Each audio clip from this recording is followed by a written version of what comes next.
Hey everybody, Sue here. Welcome back to the channel. I'm so glad that you joined me today. Thank you so very much for stopping by. Today we are getting back to Donna Summer, and we have not done Donna Summer on the channel for a very long time. And so it's about time we finally got back to her. We are going to do her 1978 song, MacArthur Park. And this is going to be a live version. I know this song extremely well, but I have never seen this live version of the song. And it's at the night of the Proms. And I had learned about the night of the Proms a while ago when we did a John Miles song, and I had learned that this is a really big event. In fact, I understand that it's one of the biggest indoor events of its kind in all of Europe, so that's very, very incredible. So I'm really excited to see what this is going to be like today. Before we get going though, if you could all like the video, and if you have not subscribed to my channel, now is the time. It really does help me a ton. Also, if you care to, you can always become a member of my channel. All right, let's get into it. Donna Summer live at the night of the Proms, and this is from 2005, and the song is MacArthur Park. Here we go.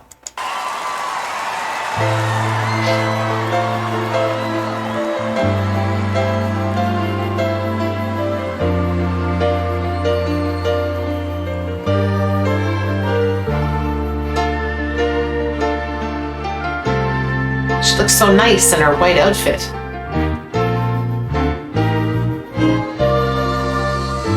was never waiting for us, dear.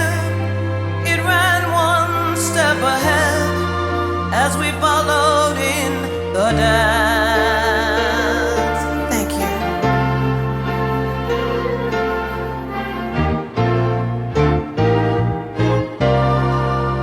Between the parted pages, we were pressed in love's hot fevered iron, like a striped pair of hands.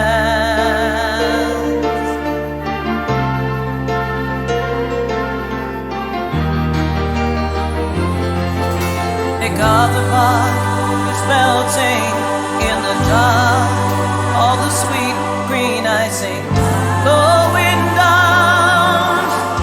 Someone left my cake out in the rain. I don't think that I can take it, 'cause it took too long to make it, and I'll never have that recipe again. Wow.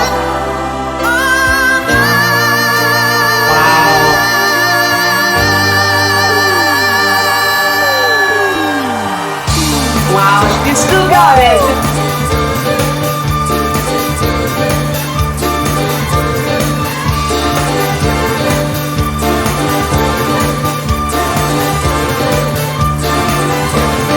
I recall the yellow cotton dress foaming like a wave on the ground beneath your feet. Birds like tender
Okay, she's amazing. You know, what a big loss. She died quite young, and I don't think she was around too much longer after this performance. So if anybody knows when Donna Summer actually passed away, please put it down in the comments. But gosh, she sounds fantastic. Like in this particular performance, like it's like she hasn't aged a day. I mean, you think about it was over 25 years after she had done the original version of this song, and her voice is still so clear, and it's still so strong. She sounds fantastic, absolutely amazing, and the orchestra behind her is absolutely massive, and it just shows you the scale of her voice, that she can still sound like she's just there with a sort of regular sized band. She has a whole band plus an entire orchestra plus like it seems to be a number of backup singers as well. She is so fantastic. And the lyrics in this song they're always been, you know, they're kind of a little weird or intriguing actually. And, you know, you don't really hear a cake being sort of the, I don't know, metaphor to a broken relationship. And that's exactly what's happened here. They're using the cake as a comparison to the dying relationship. And I think that's so amazing. It's quite brilliant actually, but it's so highly unusual, and it's a very, very cool. It's a really interesting song, and she pulls it off so well. Of course, we know this is a cover version. We know that it was, I think, Richard Harris that originally did it in the 1960s, and she kind of kept that same sort of way of doing his song, I guess. It just discoed it up, I guess, a little bit, but she just rocks this song. It's absolutely fantastic. And an interesting little tidbit is that MacArthur Park is actually a real place. It is in LA. This song was actually the first of her 4 songs to hit the top of the charts in the United States. So kind of opened up the floodgates to many more hits after this. And this song was written by a man named Jimmy Webb, and he was thrilled that Donna Summer did this song because, in fact, this was his only composition that ever made it to the #1 spot in the United States. So very cool all around for everybody. All right, let's rewind this a little bit and get right back into the absolute fun of this song.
So good.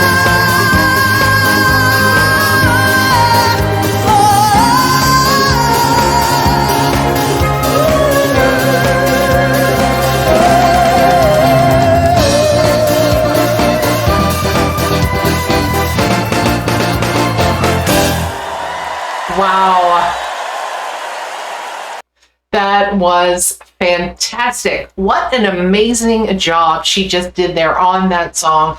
Absolutely fantastic. And like I said, 25 plus years after she had originally done that song, and her voice was still stunning. Absolutely amazing. Now, there was the middle section of that song where she was doing, it was like After the Love or something, that I've never heard that part. Now, is that part normally in the song? Maybe it was like an extended mix, or was that something that she just added? I've never heard that part before. So if you guys could give me any information on that, I would really appreciate that, because I've just never heard that part.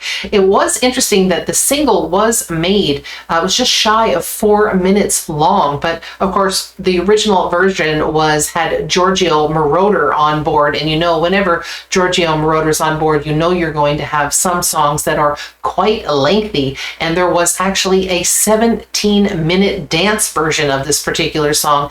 Again, he used to make stuff for the clubs, the discos back in the day, and of course that would have just gone over extremely well, but that's a little bit too long for radio airplay, I think. But if you know, was that maybe another extended version of that song? I'd love to know, because I've never heard that part in the song. And you can see, like, she had a whole choir in the back as well, and she's still standing up there, and like, I mean, I know she has a microphone, but the choir had microphones as well, and so did the backup singers, and she's still just completely rocking it and owning that stage and the song. And at one point, I noticed near the end, she had her microphone quite extended away from her voice, or her mouth, I'm sorry, and her voice was still so powerful and so strong and loud. Just an absolutely amazing, amazing voice. She's incredible. Loved that. And if you'd like to see other songs that I have done, maybe by her or other artists that you may like, just look up here at the end of the video and you can see some of the other reviews and reactions that I have done and you may want to check out. So as I said earlier, this song was actually written by Jimmy Webb, and it kind of was a bit of a, well, it was a little autobiographical, because apparently it was about a love affair that he had with a woman who he had his first date with her at a particular park. It may have actually been MacArthur Park, I'm not sure. And there were a lot of very park-like things going on where people were laughing, feeding the birds, and just having a really nice time. And so the cake is actually representing things like parties. Apparently there were, parties going on, and you could see cakes, and this is where the whole idea of the cake came from this actual first date that he had with this woman, and the relationship eventually went downhill, and it was kind of like leaving the cake out in the rain. So that icing was melting. He was no longer having this relationship. Now, I have heard from some of the reading that I've done that some people believe that he actually sort of hid and went to this ex's wedding, but there was actually no proof of that I could come up with. But that was actually a rumor that people actually had said. So he must have been quite infatuated by this particular woman. Anyway, I think that wraps it up for the day. So everybody have a joyful day, and I will see you all again next time. Bye-bye.